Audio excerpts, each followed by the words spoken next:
Forget serial killers, these animals turned manhunting into a career. Once upon a very real time in Nepal, there lived a monster. Not a ghost. Not a demon. Nope, it was a tigress with a toothache. Yes, a bad tooth. And because of that, 436 people died. It started when a hunter almost shot her, but only wounded her mouth. Unable to hunt normal prey anymore, she switched menus. To humans. Soft, slow, and apparently delicious. At first, she picked off lone travelers in the jungle. Then she got bolder, started grabbing people from markets, schools, even doorways. Villagers woke up each morning doing, "Who's missing today?" roll calls. They called her the Striped Ghost because she hunted in broad daylight, silently, and vanished into the trees with victims before anyone could scream. Nepal couldn't stop her. So what did they do? They gave up and chased her across the border into India. Yes, the tiger got deported.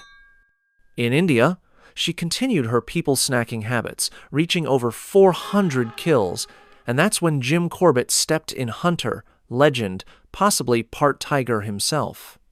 He tracked her for days, crawled through bushes, dodged her ambushes, and finally shot her in a narrow mountain pass. One bullet, one legend. The man ended the reign of history's deadliest man-eater. In 1898, the British Empire was building a railroad across Kenya. Everything was going smoothly until two very hungry lions showed up and said, This construction site looks delicious."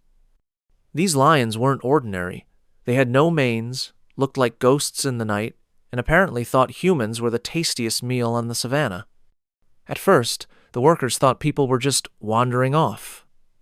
Then, night after night, someone disappeared. Sleeping in tents? Not safe. Up on trees? Useless. One night, a lion dragged an entire mattress and the guy on it right out of the tent without waking anyone. Stealth rating, solid lion 100. Panic spread. Some thought they were ghost lions. Others believed it was a curse. One worker just packed up and said, "Nope, I'm out." Things got so bad that the entire railway project stopped, not because of war or politics, but because two cats were hangry. Eventually, Engineer Lieutenant John Patterson took matters into his own hands.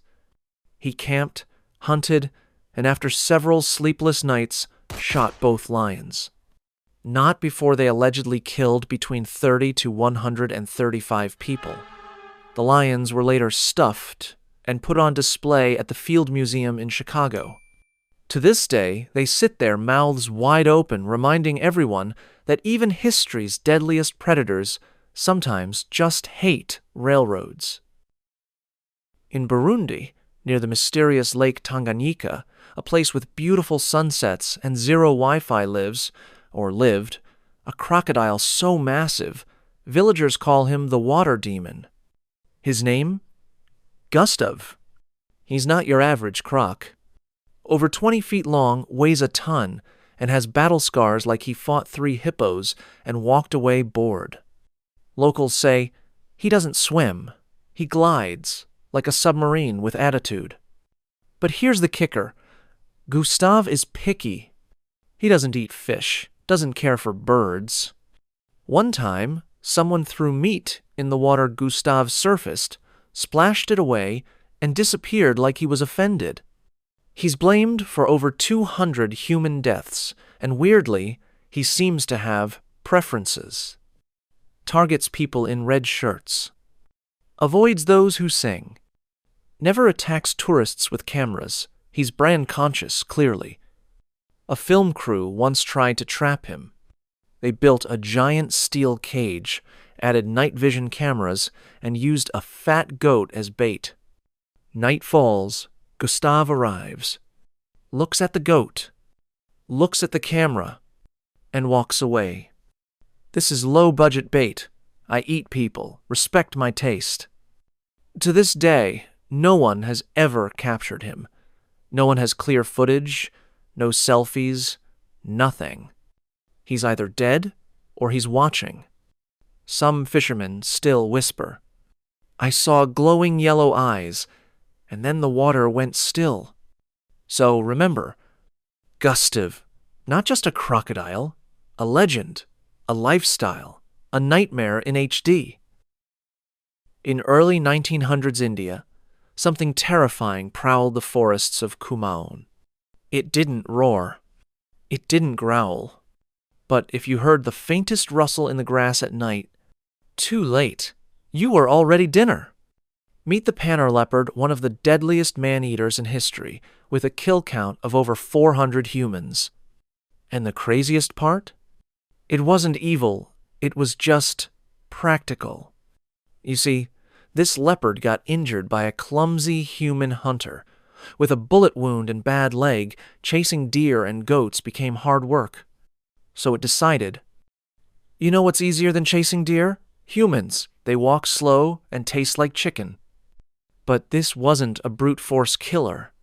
No, this leopard was a stealth ninja.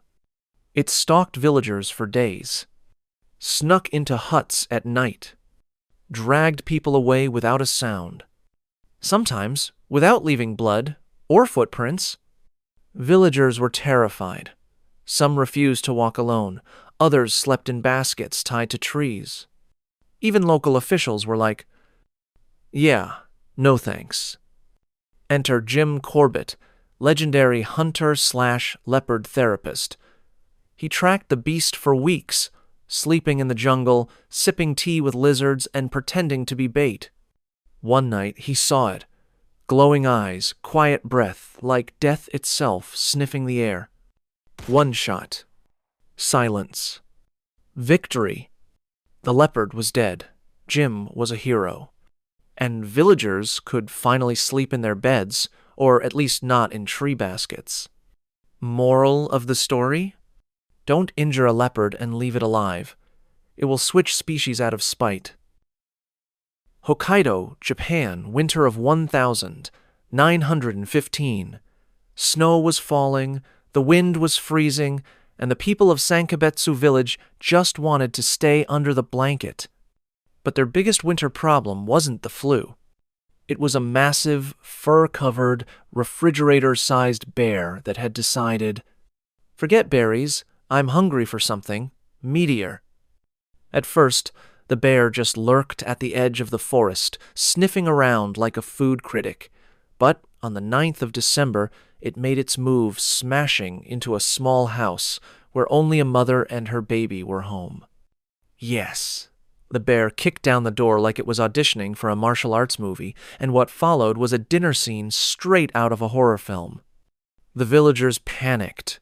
A hunting team was formed, but the bear returned the next day and attacked another family while the hunters were eating lunch. Because, hey, everyone needs to eat, even giant murder bears. The bear kept coming back, as if it was playing bear roulette with the neighborhood. Every visit, new house, new victims, new panic.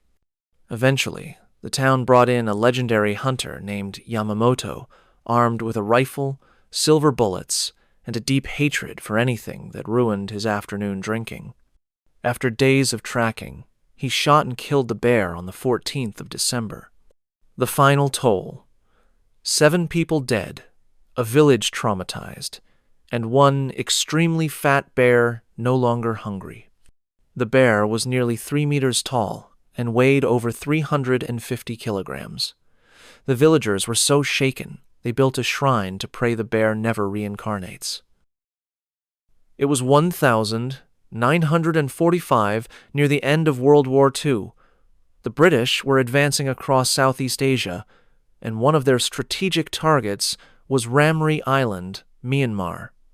Japanese troops were holding the island, but eventually got cornered.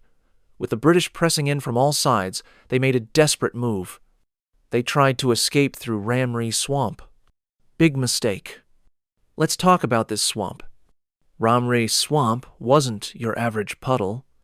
This was a massive, mosquito-infested, mud-drenched nightmare filled with deep water, sticky mud, and zero visibility, poisonous snakes and deadly bacteria, and of course, hundreds of giant saltwater crocodiles, each the size of a small car and hungry like it's Black Friday.